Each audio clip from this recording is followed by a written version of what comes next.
യുക്രൈനിലേക്ക് ശക്തമായ വ്യോമാക്രമണം നടത്തി റഷ്യ. 7ഓളം പേർ ആക്രമണത്തിൽ കൊല്ലപ്പെട്ടതായി യുക്രൈൻ സൈനിക വക്താവ് സ്ഥിരീകരിച്ചു.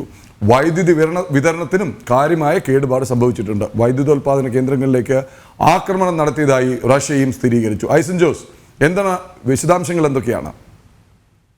പ്രദീപ്, തീർച്ചയായും ഏതാണ്ട് ഒരു 3-4 മണിക്കൂർ മുമ്പാണ് ഇത് സംബന്ധിച്ച അന്തിമമായ സ്ഥിരീകരണം റഷ്യയുടെയും യുക്രൈന്റെയും ഭാഗത്തു നിന്നുണ്ടായത്. യുക്രൈനിലെ പല വൈദ്യുത കേന്ദ്രങ്ങളും, അതായത് ആണവ വൈദ്യുത കേന്ദ്രങ്ങൾ ഒഴികെയുള്ള അതിന്റെ സപ്ലൈ ചെയിനുകളിലെല്ലാം തന്നെ കാര്യമായ ആക്രമണം റഷ്യ നടത്തി. റഷ്യൻ സംവിധാനങ്ങളിൽ നിന്നും വ്യോമാക്രമണം പോലും ഉണ്ടായി എന്നാണ് ഇപ്പോൾ നമുക്ക് മനസ്സിലാക്കാൻ സാധിക്കുന്നത്. നിലവിലെ സാഹചര്യത്തിൽ ഈ യുക്രൈനിലെ പല ഭാഗങ്ങളും ഇരുട്ടിലാണ്, അല്ലെങ്കിൽ വൈദ്യുതി ബന്ധം പൂർണ്ണമായും സ്തംഭിച്ച ഒരവസ്ഥയിലാണ് ഉള്ളത് എന്നതും ഒരു യാഥാർത്ഥ്യം തന്നെയാണ്.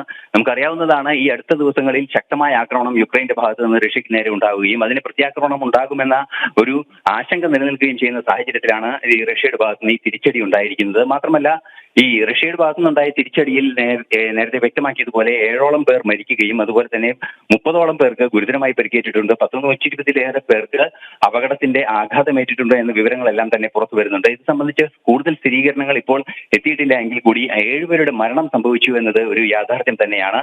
മാത്രമല്ല, ഈ ഒരു വലിയൊരു പശ്ചാത്തലത്തിൽ, അല്ലെങ്കിൽ ഇത്തരത്തിലൊരു സാഹചര്യം നിലനിൽക്കുമ്പോൾ സമാധാന ചർച്ചകൾ കാര്യക്ഷമമായി മുന്നോട്ട് പോകുന്നതിനിടെയാണ് ഇത്തരത്തിൽ വീണ്ടും പരസ്പരം ആക്രമണങ്ങൾ ഉണ്ടാകുന്നത് എന്നത് ഗൗരവമേറിയ ഒരു വിഷയമായി തന്നെ അന്താരാഷ്ട്ര സമൂഹം വിലയിരുത്തുകയും ചെയ്യുന്നുണ്ട്.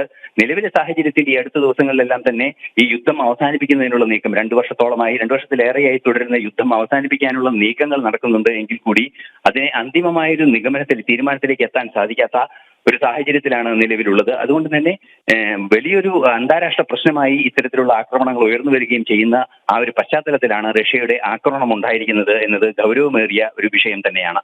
പ്രദീപ്, ശരി ഐസൻ, ഇതിന്റെ വിശദാംശങ്ങൾ അല്ലെങ്കിൽ മറ്റ് അപ്ഡേറ്റുകൾ തുടർന്നുള്ള ലൈവ് റിപ്പോർട്ടിലും ഹാപ്പനിങ് അവേഴ്സിലും കാണാം.